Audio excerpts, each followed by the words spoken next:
Hello, everyone. Welcome back. I know it's been a little quiet on my end. I spent a couple of weeks working on a different project that you'll find out about very soon, and I'm really excited about it. But I was also excited to get back to podcasting and interviewing, to talking to you guys, and also getting to chat and know some really amazing people in the metaphysical spiritual community. Now, coming up in the month of June, I will be doing a new episode, at least one new episode each week, spotlighting a member of the LGBTQ plus community who is also active in our community. And I really want to spotlight those voices because I feel like there are quite a few out there. And I hope to introduce you to some of the best. Kicking us off is Dr. Rich Minuski. He's a doctor of chiropractics. He's also a registered nurse and licensed in Reiki. He is also a student of Barbara Brennan's School of Healing, and I honestly can't wait to pick his brain.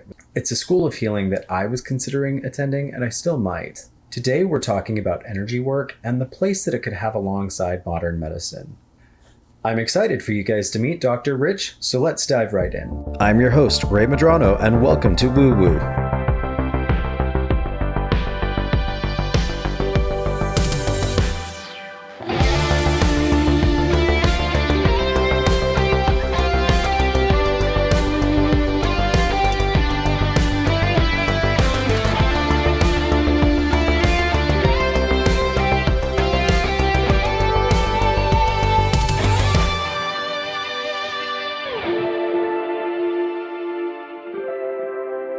So, Dr. Rich Minuski, how are you doing today? Welcome to Woo Woo. It's our comfy little metaphysical corner. I could not think of a better name to be on my first podcast. Thank you. I am great today. Thank you for having me. Yeah, thank you so much for being here. So you are a doctor. You are a chiropractic doctor, and you're also an RN, correct? Yes, I went back for my nursing degree during COVID. And did you work with COVID patients at all during that time? No, that actually was part of the reason why I went back to school. I actually contacted a lot of local hospitals. I'm right outside New York City. And as a chiropractor, we were not wanted during the pandemic. So I was sitting at home for quite some time doing nothing when nobody wanted to be seen in person. Yeah, that was such an interesting time, and one that I feel like it has a place in a lot of my conversations coming up. However, the censorship on some of the platforms is a little strange. It's kind of like, okay, we all suffered this massive experience, the world experienced it, and we're not allowed to talk about it, which is kind of weird. I don't know. It's a little sketch. So tell me more about your upbringing. Like, what led you into the medical field and the medical profession? I think as you get older, wisdom starts to set in and your answers may change. Being in my 30s now, I was the first in my family to go to college. My mom was a welder. My father was an electrician. It was a lot of self-guidedness as far as wanting to help people. My mom was a real caretaker for a lot of people in my life. So I think that rubbed off on me. And I was really good in school naturally. I was a class clown because I always was distracting everybody else because learning was never an issue for me. So I would say originally I wanted to be a doctor to help people in a general sense. And science and math were just my go-tos as far as what I felt good in. Yeah. As far as profession goes, I fell in love with neuroscience in undergrad, so that's my bachelor's degree. When I was in undergrad, I wanted to be an emergency room physician, and I worked in an emergency room while in undergrad. And I was actually married before I was now. This is my second marriage. And my relationship influenced my decision. And I actually went to chiropractic school, never being adjusted or seeing a chiropractor before. Really? Yeah. That's I just couldn't get it. I could not get into a medical school where my ex was. And I wanted to stay in my relationship. So I went on a whim and I deferred my original plan. And we ended up separating before I even started chiropractic school, but I went with it. I started to actually shadow a lot of chiropractors. And I was starting to see the difference between medicine and chiropractic as far as the patient-doctor relationship. It was no longer about the ego or the status of what I was doing. It started to change my thought process of how is this patient going to like my interaction? Are they going to remember me? And am I going to be significant in the future of this patient? And Yeah. that kind of just threw me into chiropractic completely. And I loved it from day one in school. That's really cool. What did you think about the first time you got adjusted? Yeah, so my first adjustment was actually by a student because when you're a chiropractor, you do clinicals and you adjust new students. So that was my introduction. And I loved it. And I could not, and I always would tell my patients this as somebody that didn't get chiropractic growing up. It is such a difference that I couldn't imagine not incorporating it into my life and wish I knew about it before. My mom, like it was in my family, I just never saw the significance for myself. Yeah. And especially being an athlete and loving to exercise, it just goes hand in hand. Yeah, I feel like every time I see a photo of you on Twitter, you're just leaving some athletic activity or hot yoga or something like that. Which is really fun. It's very entertaining because when I don't get the time to do it, I feel like I live vicariously through you. You know? There you go. I love to take care of myself for sure. So I have to ask because you brought it up, and if it's okay, well, your first marriage, was that a same-sex marriage? No, I was in a heterosexual relationship Okay. for 9 years. It was my high school girlfriend, and then we got married in college. Um, and then she said after we got married that she no longer had the same feelings. I'm a Cancer to the T, and I was really young. I got married at 21 from Yeah. Pennsylvania. I Yeah. have teenage parents, so I kind of fit the whole stereotype of that. And my whole focus at the time was we were together for 8 years. Let's just lock it down and live life together. And I Yeah. was just so naive and um, yeah, but it all worked out for the best because here I am. Here you are. And tell me, where exactly is that? Where do you find yourself on the spectrum of our community? Ooh, so I think my spirituality really changed a lot of this for me. I really see human beings as genderless, which may be taboo in a lot of discussion. I don't know. Uh, That could be like some people saying they don't see color. right. Where we are, the truth behind what I believe is that we are a mix of masculine and feminine energy. You can do different ratios to describe yourself and how you identify. Yeah. But to me, attraction really comes down to the connection with somebody else, and it doesn't really matter what the physical manifestation is. Yeah. I definitely I see through that lens as well. I I feel like I prefer relationships with men and the same sex. This is so weird. This is the first time I've publicly talked about even my stuff. Oh, I know this is a big thing, but we're embracing Pride Month, and I kind of have this whole statement that I've been working on and putting together. Really, for me, Pride. I feel like this is the first. I'm almost 40. I'm 39 years old, and this is the first Pride ever as an adult that I felt like I've truly embodied that spiritually, personally, in my body, in my sexuality. And it doesn't have to be like me going to a parade and getting, smashed, or, it doesn't have to be me wearing rainbows all over the place. But, I do kind of laugh at the people that they're so triggered by rainbows. And I'm like, you realize that's a prismatic effect. Like it's science.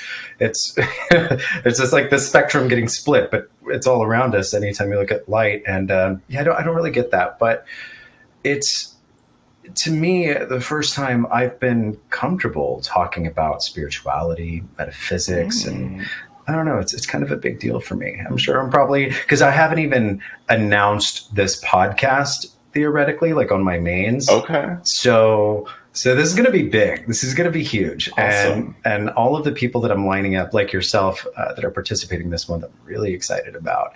And I'm sorry to digress with that. So I just mean, I say all of that to, what's the word? Use your words, Ray, to just really relate with what you're talking about. Mm. Because for me, sexuality is like a little physical, but more, in the heart Mm. and the vibe and the chemistry, but also like the frequency chemistry, like not the physics, not the Absolutely. pheromones, you know what I mean? I Like, totally get it. I don't know. Anyway, so I really thank you for sharing that. And now you are in a same-sex relationship I or am. I am partner? married again. I That's met my right. now husband in chiropractic school. We're going on 10 years together, and Wow. yeah, I'm just long-term relationship material here. Congratulations. That's like Thank forever you. in gay years. Yes, yes, it is. um, So I want to explore and dive a little bit deeper into how Reiki and energy work came into play Mm, for you. Because, yeah, to my understanding, as I was researching you, I had no idea you were certified in Reiki or that you were a Reiki practitioner. And then I went to your website and dug a little deeper. Tell me how that came into play with what you were doing already. sure. So I would say, once I graduated from chiropractic school, I went right into private practice. I never worked for another chiropractor, and it wasn't the path that I saw for myself. And I think that when I went into private practice, I kind of gotten into more of the alternative path. I started to do a lot of pregnancy and pediatric chiropractic care in my office originally, and that just put me into a lot of people in bringing up a lot of conversation. So one thing about my practice is I spent a lot of time with all of my patients. Yeah. So a lot of that conversation would go around what they like and stuff like that. And I would hear a lot about Reiki. I had some Reiki practitioners in my office, and I took Reiki 1 and 2. Do they do that? Because I know that in a lot of massage schools, they will teach a Reiki modality somewhere in there. Did that happen with you in chiropractic school or Oof. college? This is recorded. That's So okay. I can chiropractic, edit anything no, out so you no, can. it's okay. I'm going to be 100% truthful. So Yeah. chiropractic is a very divided profession. Chiropractic was originally founded with a lot of religion or influence in the body, spirituality, saying that the adjustment aligns us and connects us to source. Whereas a Hmm. lot of chiropractic schools, including the one I graduated from, New York Chiropractic College at the time, it's now renamed. I don't even know what it's named now. But that was very medical based. So we basically did medical school, and a lot of our education was away from that. So it was a lot about the modalities like electric stim, muscle work, and stuff like that. Stepping away from that. So my school would there's actually a chiropractic technique called the network spinal analysis, which is basically a chiropractic version of energy work.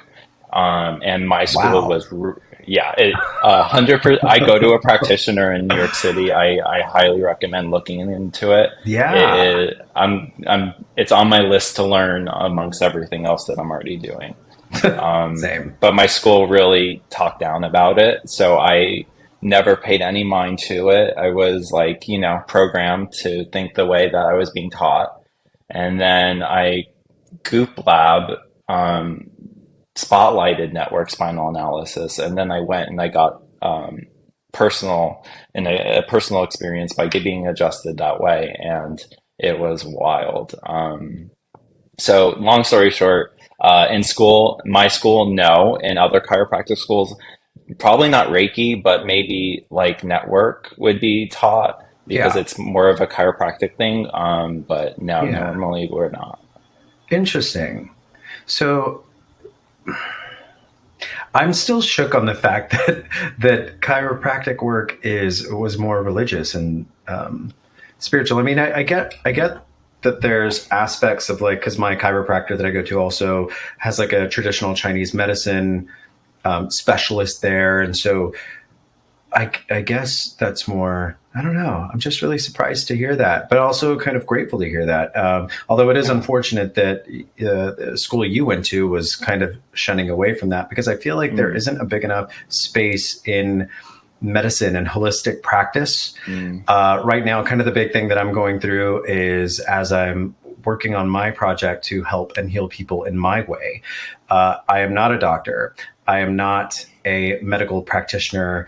All of the certifications and anything woo, I say, like a lot of them are just, they're not regulated by anything. So it's really a right. piece of paper. And that's unfortunate because there are some programs that are a little bit better structured, so then it feels more like a real school, or it feels like a real Absolutely. thing. And I definitely want to use this to lead into what you're doing right now, but we're going to make the Awesome. audience wait a little bit more.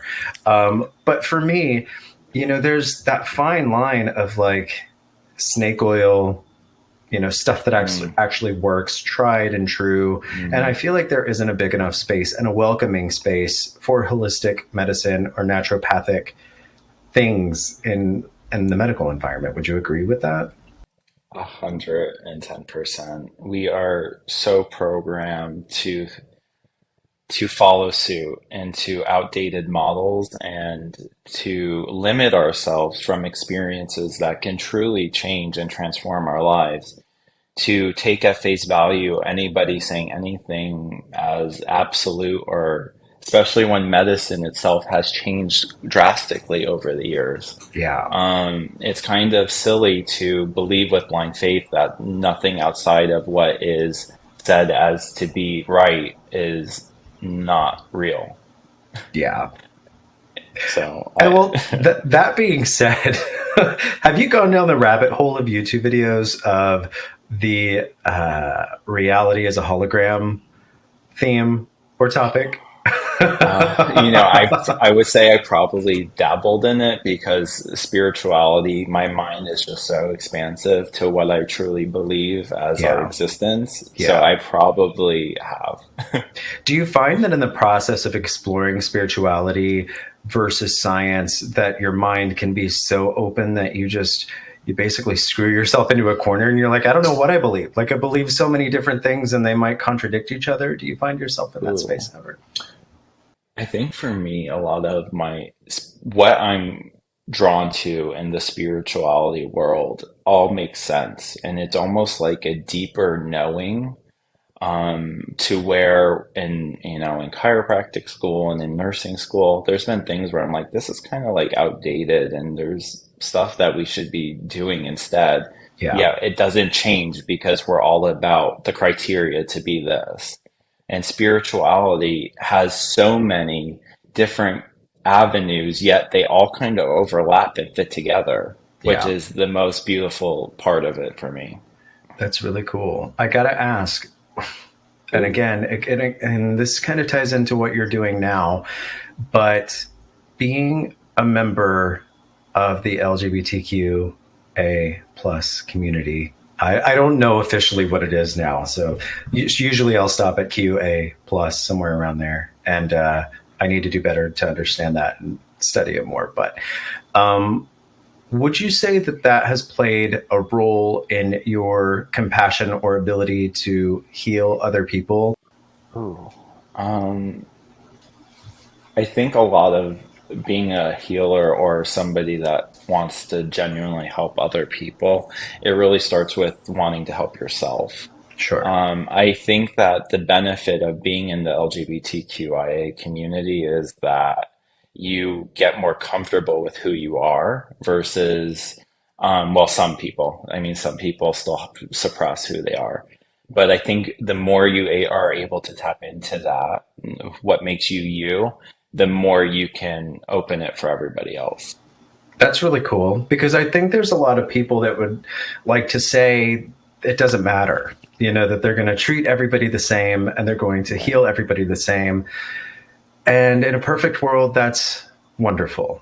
But I also Right. feel like there's a fair amount of experience that you encounter, that anyone who has, when you when you're so when you're told you don't belong, or you don't fit in, or that you're going to hell, or when you're told something negative like that, it requires a certain amount of strength to overcome, living past what society is labeling you as. And I feel like that's so powerful for someone in your position. And thank you for what you do, because to my understanding too, you're also you're working with the community now, correct? Doing HIV testing. Can you tell us more about what you're working on now? Absolutely. So my husband and I founded a nonprofit clinic. We retired from private practice last October, and we opened a 340B HIV and PrEP clinic. We're Wow. based out of Florida, and we're soon to announce our second location in the very near Congrats. future. Thank you. Wow. Very cool. Yeah, and our services are accessible in 22 states virtually. We are it's so funny because this is where my passion comes out, because this feels like my peacock moment of healthcare, where I get to be the creator of something that already exists but make it our own. So Yeah. we're really big with giving back to our patients. So we do copay assistance, we put uninsured patients on health insurance, and we're just starting. So we only started in October, and we're making some really big announcements, and I don't want to rush it, but we're going to be providing a lot of different care that is needed in the community for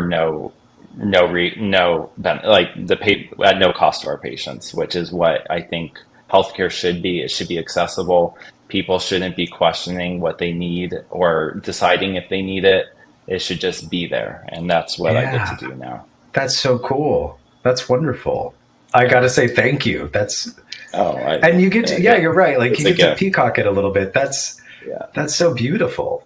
So what led you It, into that from being like having, a chiropractic practice?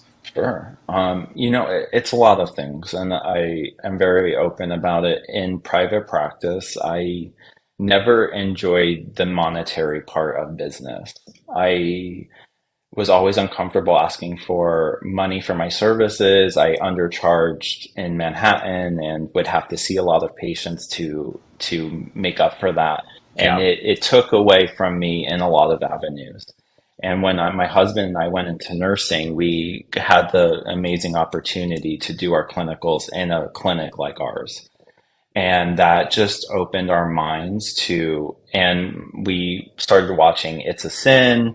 And it was like the universe was, like when they say you just are guided to do something, Yeah. it all just started to fall into place. And to be honest, it was a hard couple years, because we were trying to open up this nonprofit and to go through government, um, to get approval and all of that. It was Yeah. hard to do that alongside private practice, because in one sense I'm trying to continue my practice and be there for my patients that I'm currently taking care of, and on the other side I'm preparing to completely not be a chiropractor anymore and Yeah. to go into a whole different realm. And now I'm the chief operating officer, and I'm doing jobs that I never thought I would be doing. Yeah. And I just had to own it. Yeah. So do you see yourself still? Because I saw a post you did a couple of days ago about coming out of retirement, Mhm. and do you see yourself working with people directly like that again in some way? So I am jumping the gun a little bit here, Am but I am I encroaching on one of your announcements that's coming out? yeah. Okay. I'm going to present to the board if they want me to. I would love to give pro bono care to our patients at the Healthcare Unity Group. So my husband and I were having a discussion one night, and it was like, you know, alternative medicine is at the back of what people take care of themselves for. Yeah. We have this amazing clinic that has an umbrella of what it can do. And here I am as a licensed chiropractor, and I have the accessibility to provide that care. And to be honest, I used to practice all over Manhattan, and now I get to really take care of core people that are the vulnerable populations that Yeah. truly need this work, that can't get this work anywhere else. And that, I mean, I get goosebumps, but that is what drives me. I want to connect with those people. So I can't say it's a definite, but I could see myself. I love what I do. I love connecting with people. Yeah. And if I got the opportunity, I would definitely take it. That's wonderful. Yeah. Are you still in Manhattan? Did I hear Uh, you say that I, earlier? I live in New Jersey, right outside Manhattan. Okay, you're in Jersey. And do you see Mhm. yourself moving to Florida anytime soon? I've actually always thought I would live in Florida. I am a warm weather lover. Yeah, Any time of year, and I think I'm going to be a snowbird is the best way to of put course you what my are. Of course you are. what my realistic plan would be. I used to live in Key West. I actually lived a couple of keys Oh, north of Key West, on Cudjoe Key in Summerland at one point. And we had a lot of snowbirds. And the people that owned the house that I rented, they lived in Jersey. They lived outside of Asbury Park. okay, you're And so close to me. yeah, wonderful gay couple. And I used to rent out their vacation home. And it was a gorgeous, gorgeous house. Like if I could live there, I would still live there. But Wow. yeah, but I got to say, like the property and stuff down there is kind of like here in LA. I joke with my mom that my apartment complex is in $1 million neighborhood because even like the cruddiest house in the neighborhood in my area is like 2 bedroom, 1 bathroom, falling apart, and it's still like $1 million. I'm like, wow, Wow. I don't know That's that I'll be able wild. to own a home anytime soon, but I'll just get to Yeah, work on my there. manifestation skills. There you go. So sorry for the side note. I'm going to try to get us back on track. I enjoy it. I have to ask, Reiki sounds kind of woo. And it's not, I'm not going to shade Reiki at all. Or as my partner would call it, Reiki. But I found that it's, I think about it as like a way to get from point A to point B. So Mm, you get your mind and your energy and your consciousness to shift, and you go into a place where energy is flowing, and then you're able to manipulate the outcome of the energy or facilitate. For me, mm, I don't like to call myself a healer mm, because I feel like I'm a healing facilitator. mhm. I can get into your energy field. I can do the shamanic journey. We can pull your soul back together. We can do all of these wonderful things, but it you got to get it from the person. The person has to heal themselves on some Right. level. They have to be open to it. They have to flow, right? I mean, Hmm. is it the same way in chiropractic practice? Like, people can't be like you were talking to me about the same muscle pattern, tendency, like Hmm. habit. Tell me more about your thoughts on the healing process energetically and physically. Like, where do the two bridge? Talk to me. Th- They are entangled like no other, and that is the most beautiful thing about it all. I mean, our bodies tell a story just as much as our energy does. What you're not willing to address turns into so many different things. Yeah. And and if a practitioner really pays attention to the person in front of them, they could read you to filth before even having to do a normal exam because you can just tell. By the way people You stand or by motion. how your muscles hold, if your shoulders are up by your ears, you're not relaxed. You're a tense person. You're always thinking. Yes. If your neck is always rigid, Yeah. you there's just the body tells a story, and muscles like to be loose and relaxed, and they are only not when we are not listening to ourselves. And that goes from a physical standpoint on what we do on a daily basis. You have people that push themselves through pain, which I would never recommend. And then Yeah. you have people You mean like that people don't with want, injuries or yeah, that are. I would just say that, it hurts when I pick up my phone every day, but I still do it. And it's like, well, this is my body telling me this is not good for me. I need Yeah. to figure out how to fix this. And it's just that we're just so programmed to be productive and to push through it, to get through the day, that we don't listen to what we need. And on all levels. would you say, or would you, I'm really curious to know your thoughts on if you believe that those sorts of ailments happen in the energetic field around the body before they become physical. Are you picking up what I'm putting down? I am. Okay. And this is one of those things where, my credentials are whatever, but being somebody that is educated in a lot of different fields, I have a strong sense that energetically is the reason why a lot of things happen. And that if you can't learn to grow and heal yourself, it's going to turn into physical and ailments that will be later treated by other modalities like medicine. But Yeah. I do think that I think we create in our own field. I think we're very sensitive and we don't realize it. And the more we turn into spiritual beings, we will make that the focus of our health over everything else. Yeah. And I think it was Dolores Cannon who said, if you make yourself sick, you can make Ugh. yourself healthy or something like I that. just came across her content and I am like I'm dying getting to read all of her goosebumps. books. Yeah, I I'm dying to know. read her books. So a friend of mine actually, and I hope to have her on the podcast, connected me with one of her students because Wow. I was looking at possibly doing that training, her QHHT training, and a friend of mine connected me with the mutual, somebody else, and we talked on the phone yesterday for 4 hours. Oh Like my little, like God. I felt like a schoolgirl back in, like in the '90s, kicking my feet up on the wall with the cord. We were talking forever, and honestly, I felt so bad because I could tell, like at certain points, I was trying to get off and she was trying to get off, but we were just like, oh, but we can't shut up. We were just geeking out, and she was like, man, I don't have anybody to talk to about this outside of people in class, and Uh, she was like, I'm glad that we connected. But she, I was probing her about the academy and what her thoughts were on it. I think it's a really powerful technique. And I discovered Dolores Cannon around the time that I was learning about Barbara Brennan. And I had heard her name and her school. Is it an institute or academy or because it's an accredited uh, school, right? Like it's a 4 year. you're talking about my school now, Barbara Yes. Brennan. Yes. It's a school. Yeah.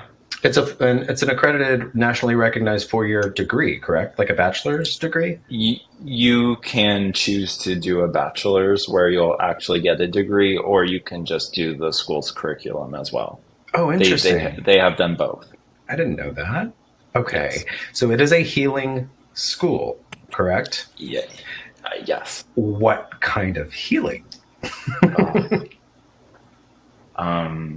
This school is a gift to the world. Uh, Barbara Brennan really was able to break down human behavior and created a program where the healer or somebody that is drawn to this work can come and really deep dive your own healing journey.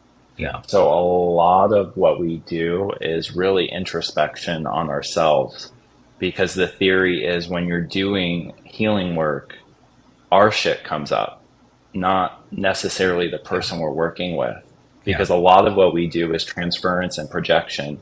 And when we are able to take ourselves out of that mindset, that's when the magic happens. yeah. And not only, and but I mean, it's a gift in itself to just do your own healing work. I mean, to put anything out there, I wouldn't give it up for the world, but you got to be ready for it too. Yeah. It's, Tell me more. So, Barbara Brennan, what was she known for? What's her background? Can you give us a little bit about that?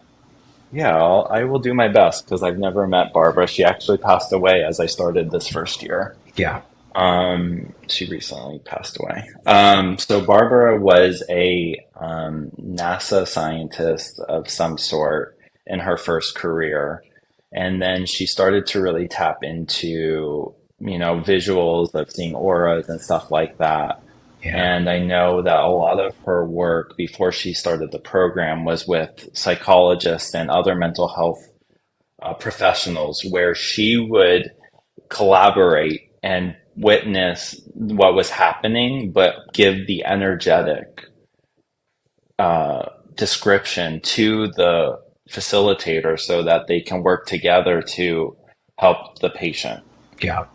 And then she wrote books, The Hands of Light and Light Emerging and some others. And Barbara was also known for channeling. She channeled a being called Heowen, who gave her a lot of this information that is used in the core curriculum at the school. Wow. That's really cool. So because you already have several degrees, which are you doing? Are you doing like the 4-year degree, or are you doing just the curriculum?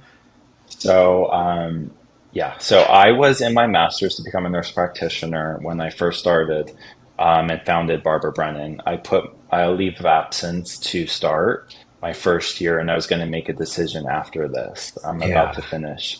And I made the decision I'm not going to go back into nursing because this is where I want to be. I just got chills when you said that. So something in me is vibing with that. That's beautiful. I think being in healthcare, I was so nervous about other people's thoughts on me. Like, I'm a chiropractor, I'm a nurse, and if I'm a nurse practitioner doing this work, maybe people will give me a higher pedestal than that. But is it for me or is it for other people? Yeah. And then I was like, fuck that. Like, this is for me. Yes. So, and it's all about time and energy. And I don't want to continue. I've done enough school for other reasons. So for me, this part of my life is about what's for me, what resonates for me. And this education, I cannot promote it enough. It teaches us how to connect with other people. Yeah. And it should be what we get taught as human beings. Yeah. I know that, and how to do your taxes. Like, we should totally. That would be nice too. How to vote, how to do taxes, how to do all of that stuff. Wow, that's so beautiful. Thank you for sharing that. Thank you. If I may get on that same boat that you're sailing on. Sure. And let's have a little party, because I feel the same way. And for me, I come from a makeup artist background. So I work in television and film as a makeup and special effects makeup artist. And I've had to really let go of my, like, even this past week, I don't want to say I got some hateful DMs, but slowly on my main, I've been incorporating my crystal business, my crystal and rock shop. I do like pop-ups at the North Hollywood Farmers Market, and I'm also doing customized, like, the way I buy my crystals is very intuitive. And they're intuitive in the sense that I'm buying them for other people. So I'm kind of like the conduit of, it's going to find its home. It's going to find the right person. It's all, I don't know how to explain it. It's like energetic nets and webs all connected, right? And so as I'm trying to kind of talk about it and promote it, I'm not really trying to push it on anyone. I'm just making myself available for all those who seek, come and find. And I got like this crazy message from someone who, it was very negative, and then kind of like started aligning me with Satanism and like satanic practices for a hot second. I was like, whoa, like, it's a quartz crystal, like, calm down. I'm just selling rocks and minerals. Like, not the quartz crystal. No, I mean, I'm not even, I was like, you realize you're holding quartz, it's in phones, clocks, your computers. It's, if you've had a diamond or cubic zirconia or, even gold and silver can grow in a crystalline structure sometimes. So I don't know. I was just so taken aback by that. I'm like, man, you're really triggered. And I haven't even officially come out of the psychic closet yet. I mean, it's about to happen probably by the time this airs, but I was just like, whoa. And I really had to sit with the who gives a fuck mantra, and just remind myself, like, why you're doing this, right? You want to help people. You want to help facilitate people to things that bring them joy. At the end of the day, I'm not selling medicine. I'm selling a rock that can make someone really happy when it's pretty and sitting on the windowsill or something, Right. So I grew up in Texas, and I have a lot of conservative clients, people that might not be ready to hear what I'm about to say. They might not be ready for the woo aspect of my life to come into the spotlight. So I've already made my peace with, how is your environment for this? Like, is it supportive? Do you have like a good community supporting what you want to do and where you want to focus? What's that like for you? Ooh, great question. I would say it's been a journey. The hardest part, I think, was my husband jumping on the spiritual train when he wasn't doing his own path. So we were in our masters together for to become nurse practitioners together. He Mhm. just finished his degree.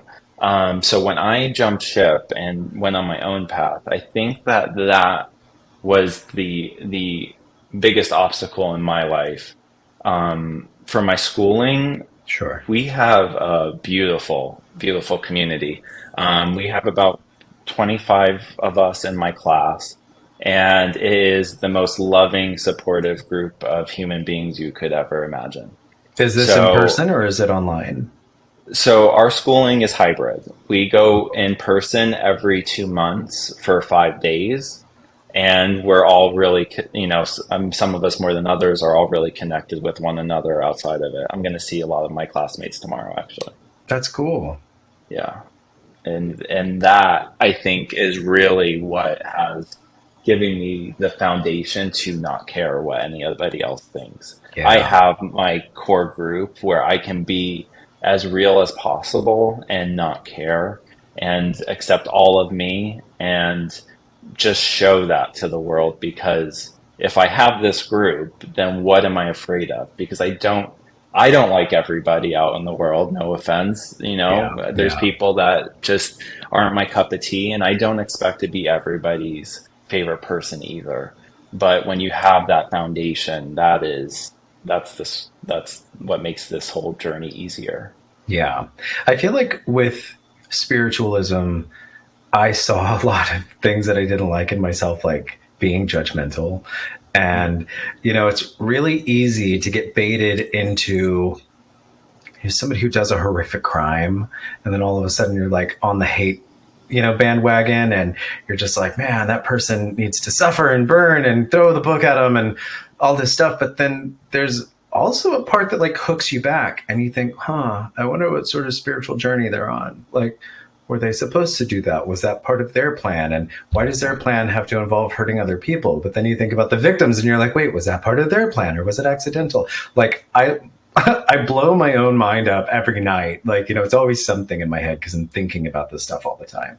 And I mean, does that ever happen to you? Do you ever feel like you work so hard to get to a cliff and then something knocks you down and sends you several steps back and then you have to like work to get back up there? Do you get what I'm saying? Yeah, I would say that I think it's like a roller coaster. Healing to me is never done. It's lifelong. And there's always situations, you brought up Housewives, and I am a huge Real Housewives fan. Are you watching Uh, Vanderpump right now? Are you following I do Scandal? not watch Vanderpump. I watched Beverly Hills, but they never got me with the forced one clips. I was like, nah, I don't need that. Yeah. But now everybody's raving about it. I'm like, shit, My I should be God. watching it. Me and my partner were literally watching it the other morning, like with tears. We were crying. We're like, oh my God. We're so invested, and it's kind of funny because I never, ever, like, I rejected watching that show for a lot of reasons. And my friend hit me up the other day and she was like, hey, are you watching the show? And I have friends who produce on it. I mean, it's very incestuous Bravo world.